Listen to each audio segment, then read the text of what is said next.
addressing the biggest problems in Apex and is wondering what your number one gripe with Apex is. Thank you so much for the donation, dude. Appreciate that. Thank you. Number one gripe with Apex right now. I mean, this is probably quite a popular one. It's just the matchmaking. Why is pubs matchmaking having such pubs matchmaking right now is everyone's of a very similar skill rating, right? Ranked matchmaking, everyone's of a varied skill rating. So ranked matchmaking right now gives you games that are very relaxing and peaceful. Like, why am I getting level 200s so often in ranked, and then in pubs getting just absolute pred warlords? It should be the other way around. I should be going against players of my skill in ranked and going against a variety of skill in pubs, but it's reverse. Imagine I'm making a video about Apex biggest problems. I was wondering about what your biggest problem is. Well, man. Personally, if I had to say anything, it's just the quality of life to the game.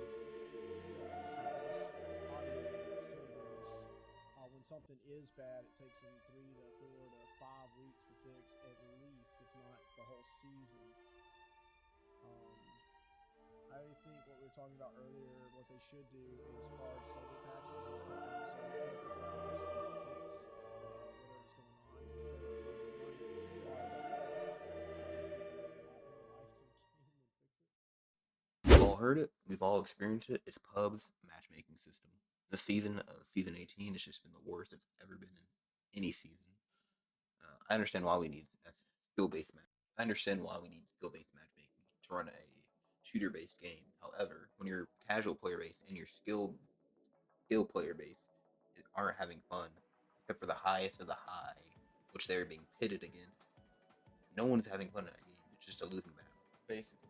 It's not my place to tell people how to run their business, but from the outside, it looks like they don't know how to fucking do their game, make their own game, and run it properly.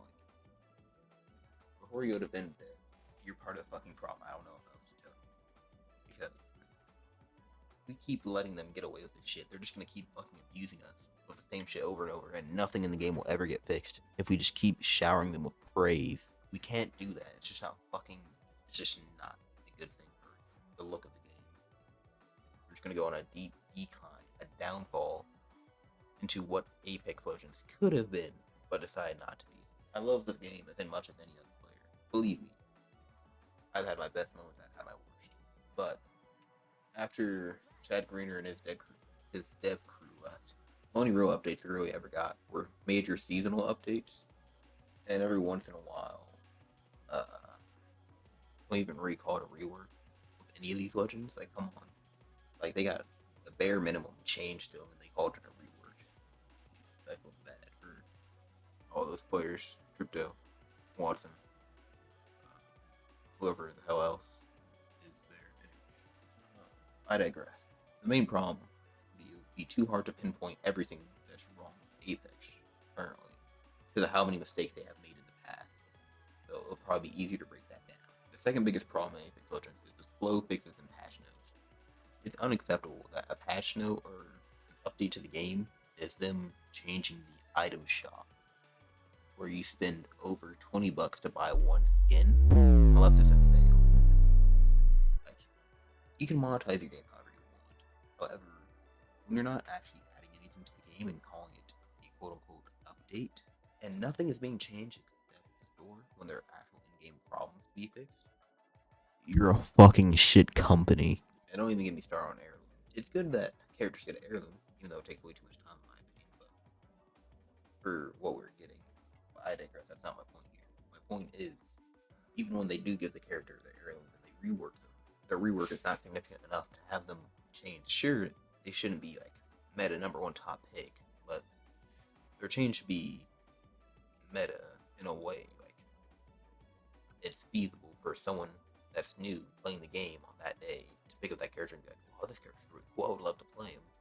Because the Watson rework and the Crypto rework, they still got the same pick rate. They got boosted up for like 2%, shot back down. We have a few options we could fix this easily. I mean, just in my opinion from the outside. I'm not an expert, but I mean, ideas come to humans naturally, so I would suspect that option one would be you take your time, think of something to fix in game or to make. Because currently there is no content, and bug fixes are almost non-existent. Two, you could hire more people if it's so tacky to like fix the game or just put more updates out. Because this season or any season in particular has no content coming out. It's just gameplay, and the gameplay is fine. Fundamentally, the gameplay is fine and smooth. And that's the only thing that's been keeping the game running for all of these years, because of the gameplay and movement. But what happens when people are just tired of watching gameplay and movement, or just doing it in general? That's it. Your player base really just dies on the edge of the map. So maybe hire more people and stop treating your money like a poor person.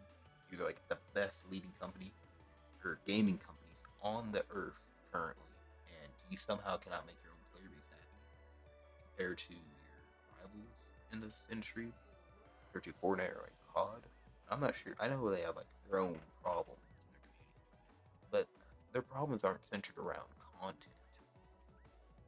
We have problems around our content, lack thereof. Sorry, problems with communication, vital for any game. Any game that actually is a live acting game. If there is no communication, then there is no bond or trust with the players. And players have begun to notice this over the years. It wasn't as, I guess, relevant in the early days of Apex, but now, I mean, there are no devs because you just have like some random staff team, like you go on the Apex news site or whatever, Apex community website. Editing Indomitable here. What he meant to say was the Apex Community Help Center, where you go to like list your problems. But he was too stupid to point that out, so I just pointed that out for you. You're welcome. But I mean, they don't really know anything. They're not obligated to tell you anything because EA themselves puts like a limit on what you can say on what is happening on the event. Which, in my opinion, is stupid. I understand you can't leak things, but people still don't know when. What's it called? Second time editing Indomitable here. He meant cross progression. He's insanely stupid, by the way. Used to this problem? I don't know. You have a big fan base. You could easily like, make a poll, like go online, make a site for Q&A questions, where people just like write them down, whatever the most popular questions asked for like that season, the next season, and whenever the gameplay trailer is revealed, or something like that. You could just like put that at the end, and then like you would just answer them. I don't think it would be that hard. Maybe like it could be a little more complex. Like that's like the bare bones. I mean, like, I don't know. It's something. At least communicate. Should every other game. Like when there's a problem, they immediately fix it in like 2 weeks. And you can't even fix something in months of one season.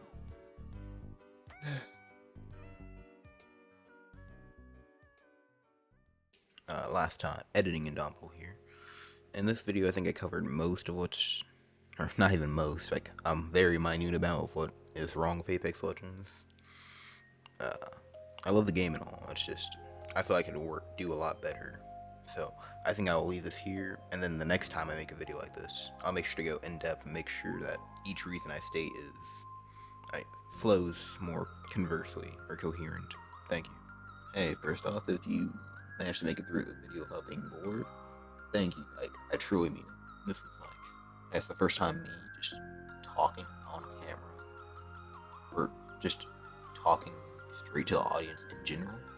So thank you for listening through this. How terrible I've been butchering this commentary thing. Secondly, anything that I say is not maliciously pointed at anyone, at EA or Respawn. It's just coming from a place of love. There are many games that have good potential, but then always fall off. For them not ever focusing on the right reason, and I don't want this game to really die out that way. I'd rather see the game thrive. As always, no. This is Indomitable, unwilling to stay silent, and signing out. Peace.